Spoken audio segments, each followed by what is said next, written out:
regardless of whether they're Taliban or what their political affiliations are? Of course, otherwise you're not a doctor anymore, then you are a judge. Dr. Gino Strada is the chain-smoking Italian cardiologist who founded Emergency in 1999. Right. He told us he's seen a dramatic shift in the types of injuries he treats. Fewer bullet wounds and many more of roadside bombs and heavy weapons. The weapons which are now used are much more powerful and destructive than those they were 10 or 15 years ago. This year, the hospital has treated nearly 2,000 patients, an all-time high. The vast majority, civilians. And this is from shrapnel. 5-year-old Sher Mohammed's wrist was fractured and his arm burned when he was hit by shrapnel. His injuries have healed well. Not all children are so lucky. This young boy had picked up what he thought was a toy, and it exploded in his pocket. By the time he arrived at emergency, there was nothing the doctors could do.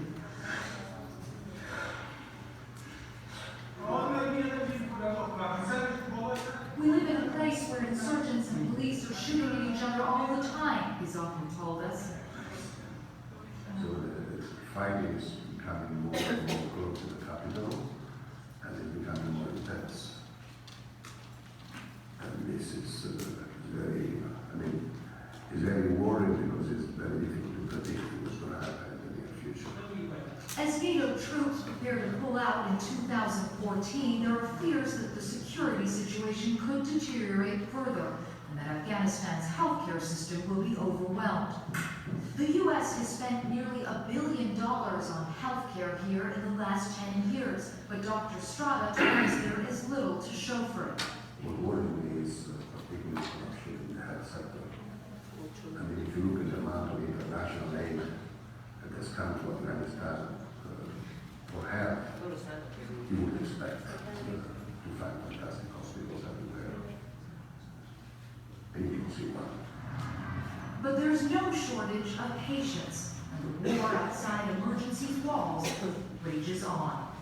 Clarissa Ward, CBS News, Kabul.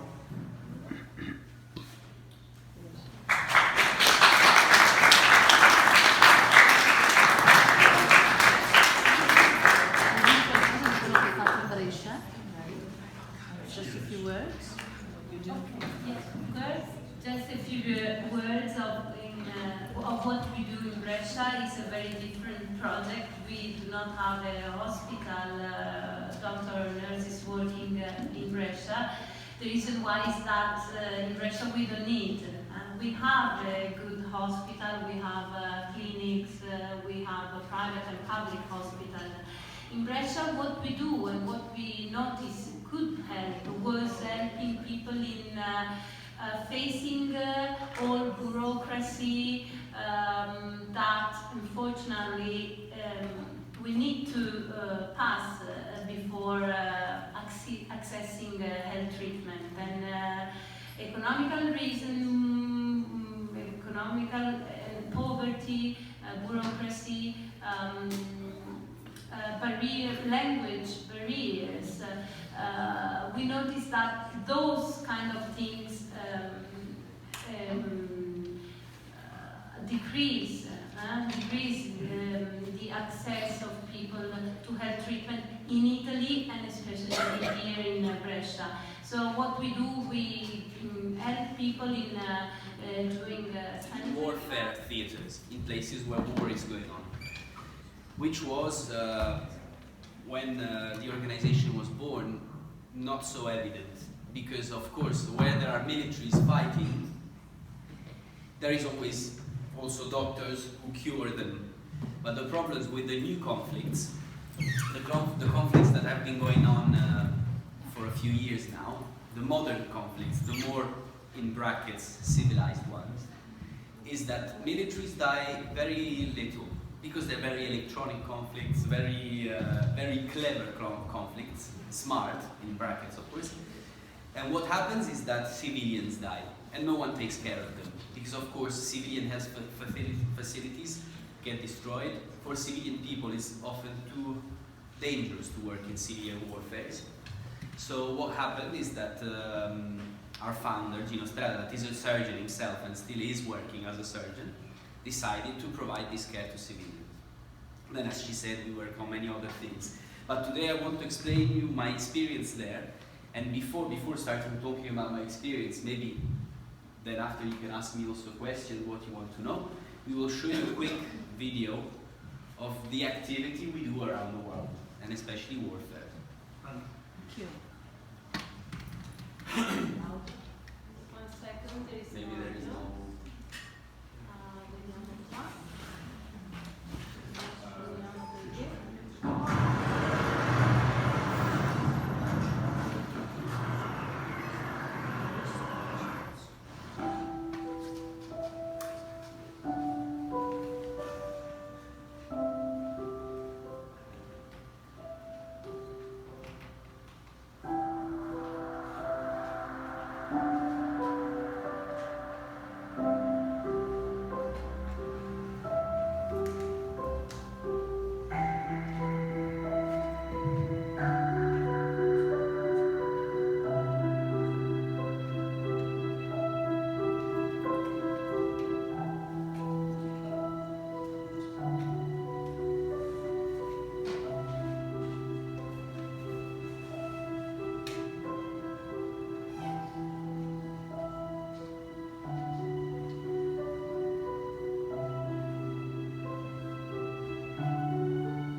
Questo credo sia il lavoro culturale di emergersi nei prossimi anni.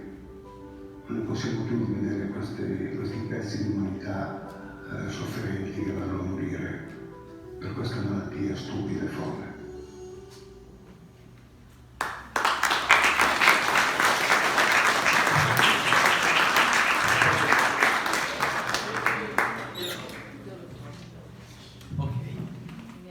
So here is places where I've been working. Many of the people I saw in this video, I know.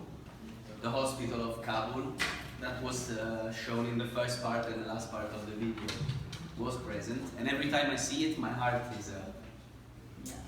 It's very intense for me, because when you work there, you don't really realize what you're doing. Because unfortunately, in a country like Afghanistan, we have a lot of work. Because you have to see that our hospital is only for civilian war victims.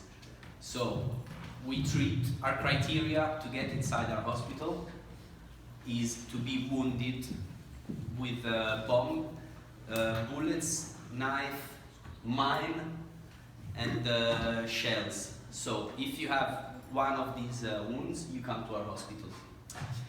And unfortunately, on a normal day of winter, and in Afghanistan winter is very cold, as you can see in this picture, and it snows, and transportation is very complicated, so the fighting kind of relaxes.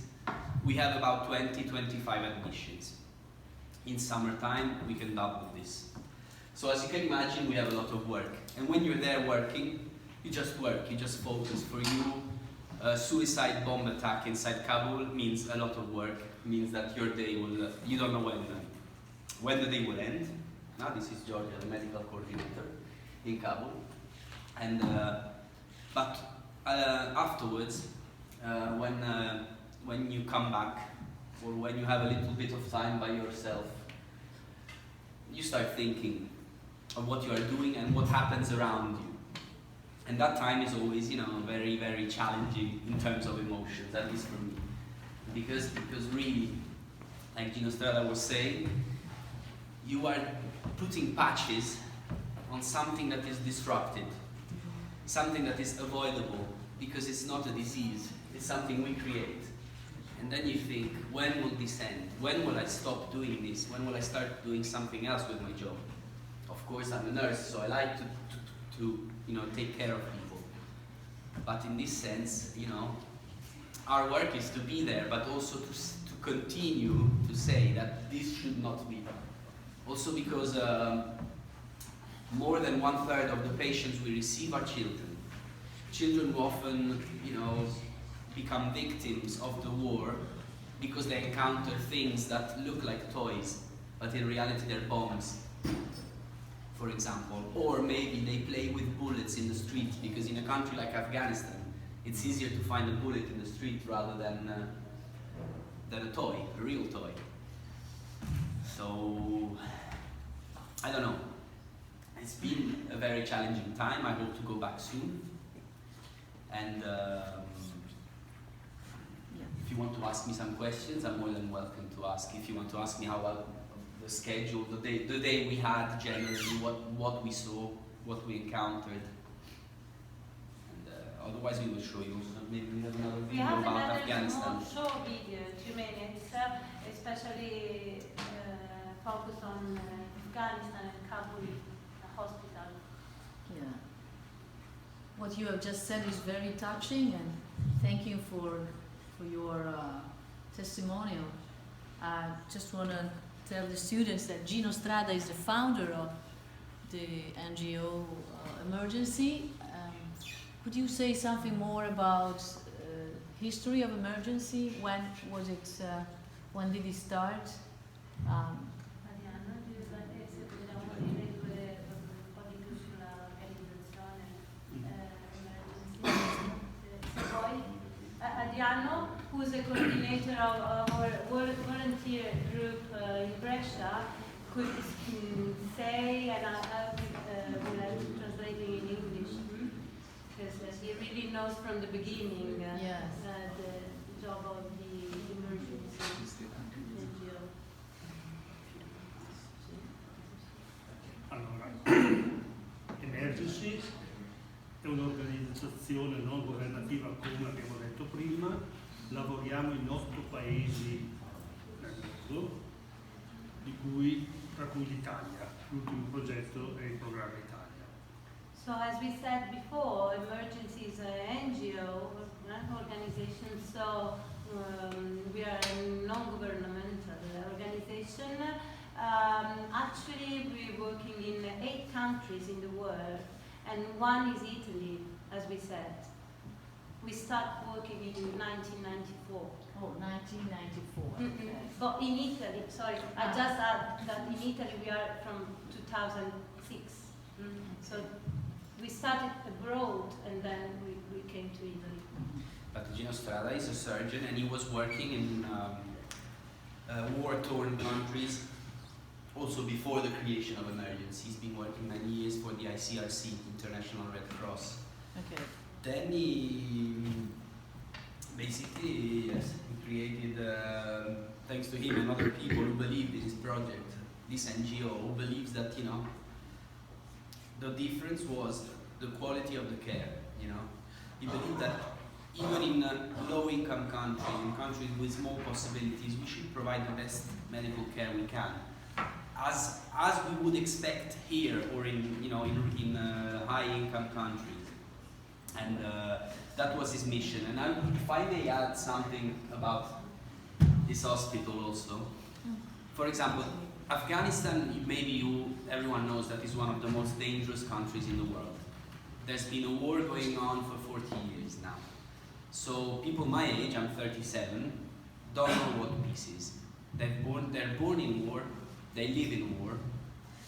Everyone, when we speak to our staff, the Afghan staff, which is the majority of the people who work in the hospital, everyone is always full of stories of close relatives that they have seen with their eyes, you know, blow up, die in every kind of way.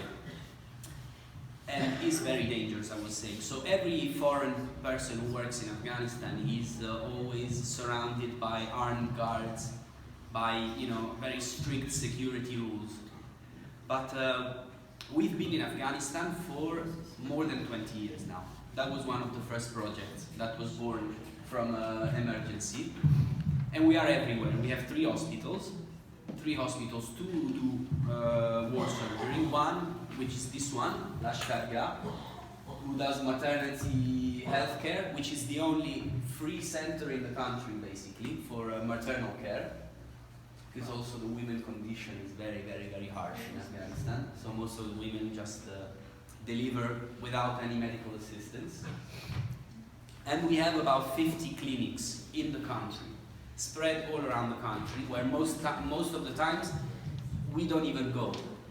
There are some clinics that they have not seen the international staff for more than 10 years, 15 years, because it's too dangerous to go. But we know that the clinics are working because the patients come to our hospitals when they're very bad. Why did I say this? Because emergency, and that is the main core of why we exist, did a precise choice, is to cure everyone, not even to ask where you come from or what you do in your life. Just the little information we need to cure you. So how old are you? Not. So we don't care if you're a Taliban, if you're a military, if you're from ISIS, if you're or if you're a normal person. What we care is about life, okay? And that made us very, very appreciated in Afghanistan, which means that maybe we were the only organization that doesn't have armed forces. We don't have any armed guards. Our security rules are just being neutral and independent and being there for everyone, regardless of where they are.